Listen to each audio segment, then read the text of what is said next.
कधी कधी आयुष्यात इतका गोंधळ असतो की माणसाच्या मनाला फक्त एका आधाराची गरज असते. एक असं नाव जे उच्चारलं की विचार शांत होतात आणि हृदयाला घरी परतल्यासारखं वाटतं.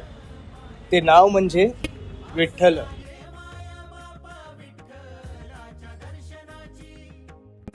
विठ्ठल टाळ, विठ्ठल दिंडी, विठ्ठल तोंडी उच्चारा, विठ्ठल अवघ्या भांडवला, विठ्ठल बोला विठ्ठल, विठ्ठल नाद, विठ्ठल भेद, विठ्ठल छंद, विठ्ठल विठ्ठल सुखा, विठ्ठल दुखा, तुक्या मुखा विठ्ठल.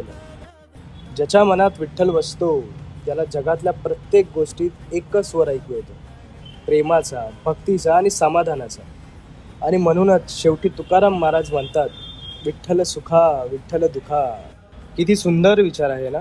सुख बदलतं, दुःख बदलतं, पण आधार मात्र तोच राहतो, विठ्ठल. आणि हे ऐकून खूप समाधानी वाटलं.